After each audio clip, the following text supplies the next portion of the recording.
Ada lagi yang mau bertanya? Enggak ya? Oke, berarti hari ini kita akan lanjut sedikit mengenai budaya dan emosi ya.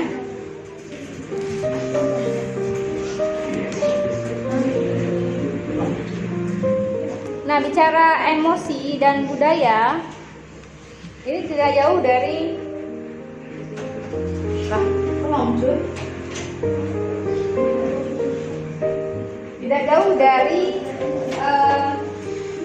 teori yang sudah pernah kalian dapat sebelumnya. Masih ingat ini sekilas saja ya. Bicara emosi, kita punya emosi dasar sama emosi kombinasi. Yang sebelah kiri emosi dasar, marah, takut, sedih, bahagia, jijik. Sebelumnya sampai sini aja, setelah tambah kita. Stres itu masih masuk ke dalam emosi bias apa? Emosi dasar ya. Sisanya itu emosi kombinasi. Ini nggak perlu dihafal. Yang saya ingin bahas di sini adalah bagaimana emosi ini muncul. Apakah dia bersifat universal atau tergantung budaya? Ya. Mungkin kalau misalnya apakah semua orang punya emosi, ini punya. Ya. Contohnya kita melihat bayi yang baru lahir, pastinya dia akan menangis ketika lapar, tidak nyaman, akan ketawa ketika bahagia. Nggak ada bayi yang ketawa ketika lapar. Nggak ada kan?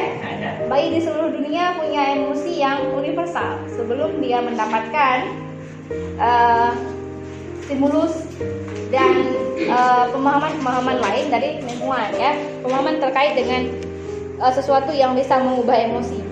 Bicara emosi kombinasi banyak sekali. Ada ragu, riang, empati, iri ya. Ini juga masuk emosi. Jadi emosi ingat ya, emosi itu bersifat netral. Dia itu nggak positif nggak negatif, dua-duanya.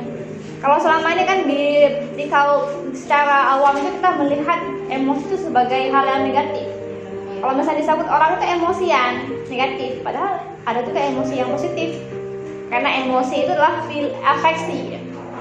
Jadi emosi itu adalah bagian dari afeksi. Tapi apakah sebenarnya afeksi itu ada di hati atau di otak? Di mana ada perasaan kita? Jadi kalau sakit hati itu di sini atau di sini sebenarnya sakit hati? Pusat emosi ada di amigdala. Jadi kalau sakit hati di sini sakit hatinya ya. Yang bikin senang, sedih, semua kombinasi perasaan ini ada di otak. Masih kan dulu kita bahas neurotransmitter. Kalau senang yang muncul yang diproduksi itu adalah serotonin. Ya, kalau sedih serotoninnya berkurang. Banyak neurotransmitter atau cairan-cairan kimia yang dihasilkan otak ketika kita merasakan emosi apapun itu. Sedih, senang, banyak ya, banyak sekali. Sampai ada yang paling keren ini, rindu kampung halaman tuh ada emosi khusus, homesickness. Karena kita menyadul dari bahasa Inggris ya. Jadi beda rindu, missing dengan homesickness. Tapi kalau diterjemahkan jadi lucu kan. Udah rindu aja, tapi rupanya rindu kampung halaman itu khusus, hanya bisa dirasakan oleh orang yang merantau. Jadi ini kan hanya pengetahuan tentang emosi ya. Kita lebih kepada bagaimana budaya mempengaruhi ini gitu ya. Kalau secara definisi teori nanti saya akan bagikan PowerPoint-nya gampang. Ini definisinya ya. Jadi pada dasarnya sebenarnya emosi itu berhubungan dengan saraf. Ada keterlibatan saraf otonom, saraf tidak sadar. Sehingga ketika kita merasakan emosi ataupun ketika emosi itu aktif, biasa disebut dengan arousal. Ada saraf otonom yang otomatis dia akan bekerja dan mengeluarkan zat-zat kimia tadi, neurotransmitter, tanpa bisa kita kontrol. Misalnya ketika dimarahi, bisa nggak pura-pura senang? Nggak bisa, rasanya tetap jengkel, ya kan? Kalau dimarahi apakah sedih, kecewa, nggak terima, apalah terserah. Jadi intinya, kenapa kita nggak bisa mengontrol rasa itu? Kenapa kita tidak mengontrol emosi? Yang bisa manajemen emosi bisa, tapi feeling yang kita rasakan itu akan dihilangkan kalau misalnya kondisi yang otomatis ya. Tapi ada istilah manajemen emosi ada. Perasaan itu nggak bisa langsung di stop karena terlibatnya si saraf otonom. Jadi ada faktor fisiologis. Sehingga kalau misalnya takut, pura-pura nggak takut nggak bisa. Tapi bisa apa? Dikelola, ya, diregulasi emosinya sehingga nggak takut lagi. Apa yang bisa mengelola itu, apa yang bisa meregulasi rasa itu, salah satunya ada persepsi, cara pandang, ada sensasi dan persepsi, ada kesadaran, self awareness, kita melihat dunia ini seperti apa gitu ya. Jadi emosi itu masuk ke dalam reaksi penilaian yang positif atau negatif. Nanti silahkan baca sendiri aja ya. Saya langsung fokus ke di bagian budayanya.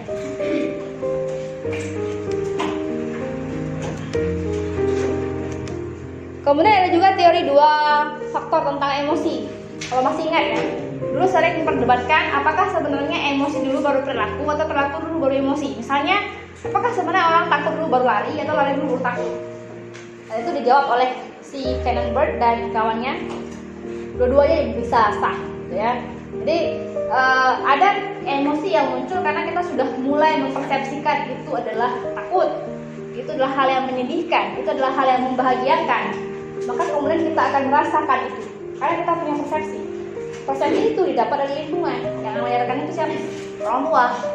Misalnya, orang tua mengajarkan kita, lingkungan mengajarkan kita bahwa menikah setelah kuliah adalah sesuatu yang membahagiakan. Sehingga bagi yang belum dapat jodoh setelah kerja, setelah menikah akan tidak bahagia. Karena ada persepsi gitu.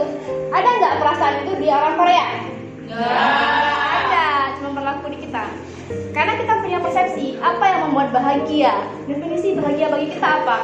Menikah, punya anak ya. Kalau orang udah menikah pun belum punya anak itu belum bahagia. Masih ada pertanyaan-pertanyaan gitu ya. Jadi intinya emosi itu adalah suatu universal, tapi pemicunya sangat ditentukan oleh budaya.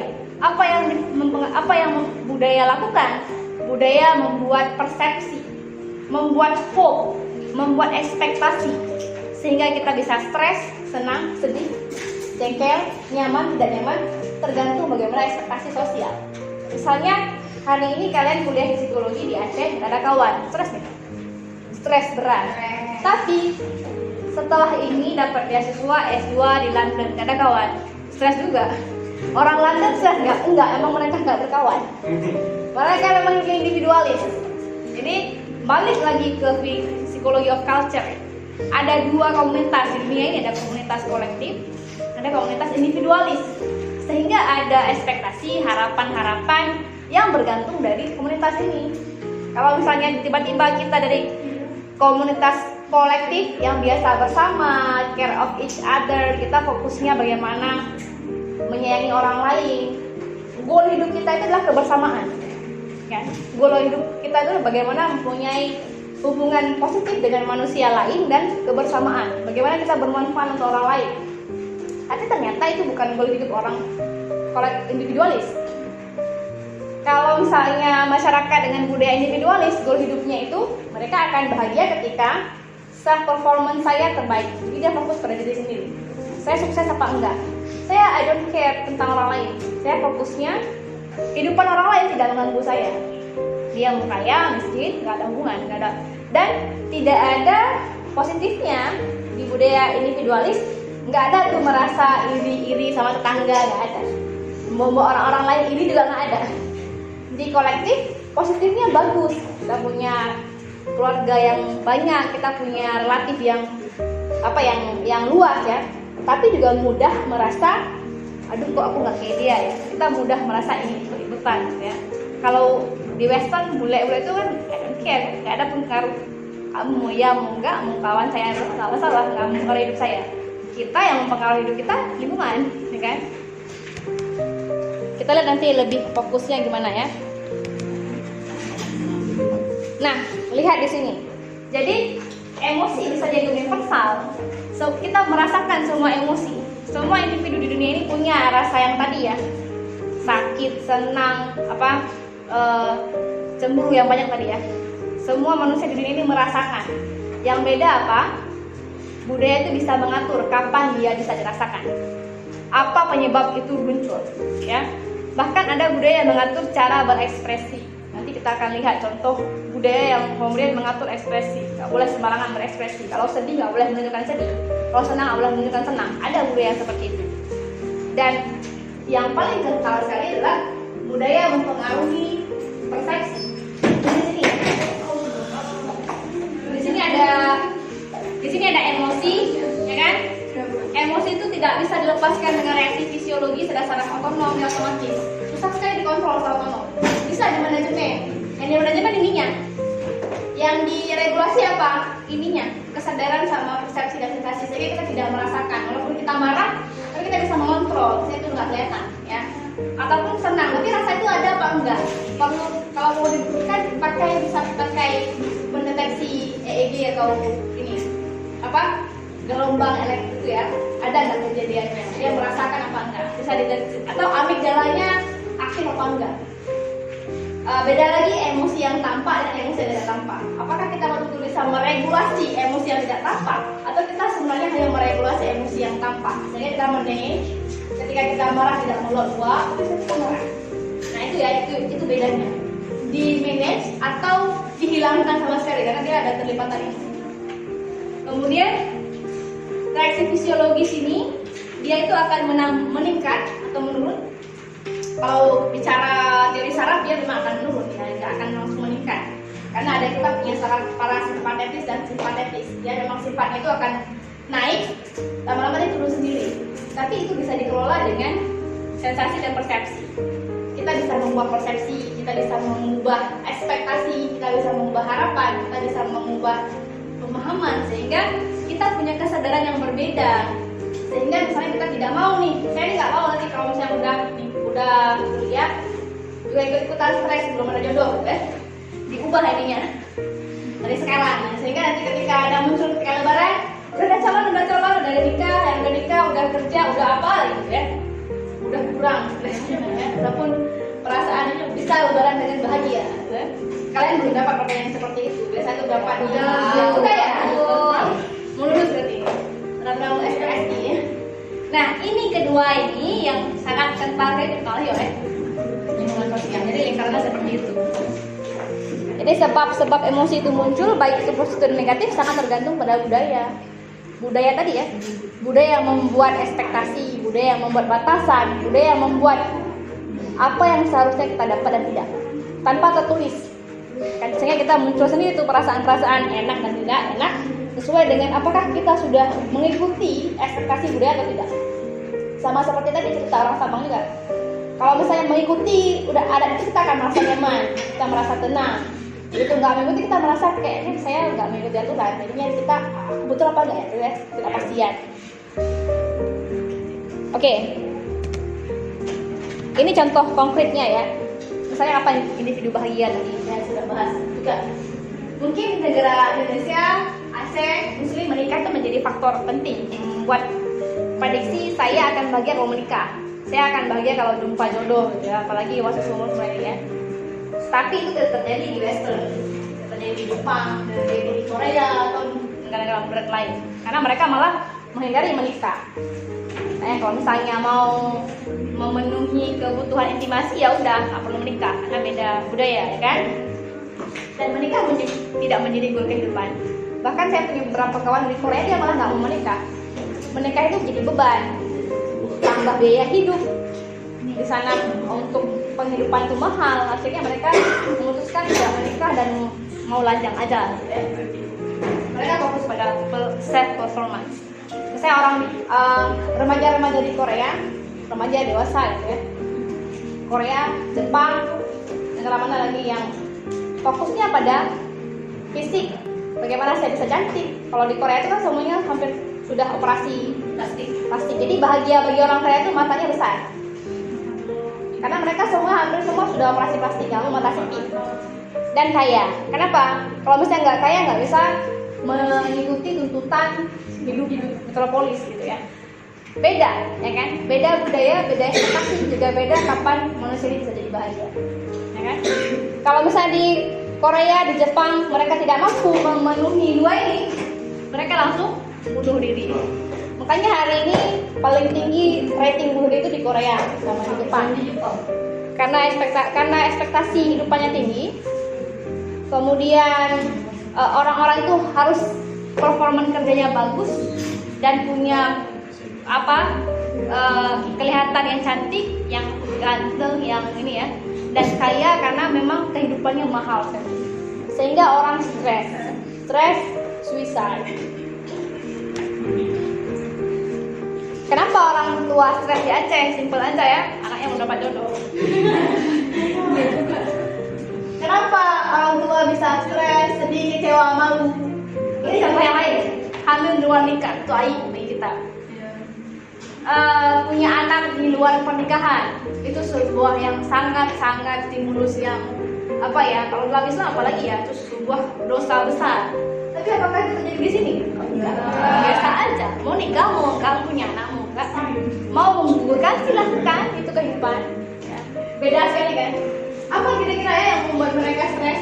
Mungkin jobless, gak ada kerja, gini ya. Tapi ya silahkan find out apa itu saya.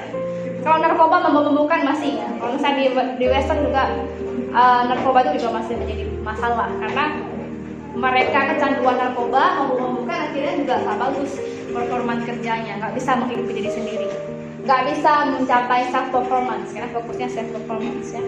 Jadi ini hanya gambaran saja sih. Bagaimana sih sebenarnya budaya mengatur kita bahagia, budaya mengatur kita sedih dan senang.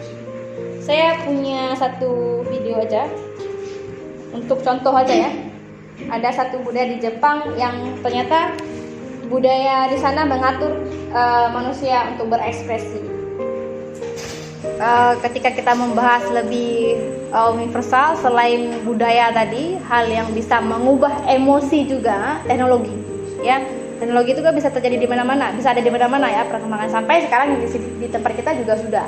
Jadi bisa diprediksikan 10 tahun lagi, 15 tahun lagi itu generasi ke depan bagi yang kemarin ikut kuliah umum ya, istilahnya kita generasi Gen Z ya, generasi strawberry. Setelah diteliti ternyata generasi yang lebih sering berkomunikasi berinteraksi dengan gadget, dengan HP itu tingkat sensitivitas emosi, kepekaan pada orang itu lebih jadi menurun. Itu sudah ada penelitiannya.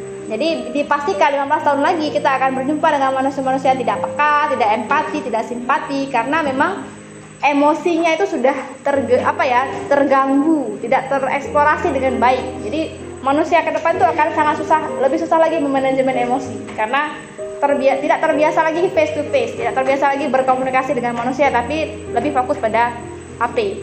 Coba ingat aja Lebaran kemarin kalau misalnya yang punya sepupu lagi ngumpul, berapa orang yang pegang HP masing-masing ya. Bayangin aja ya. Dan itu nggak pernah kejadian waktu saya kecil ya. Jadi gitu ya.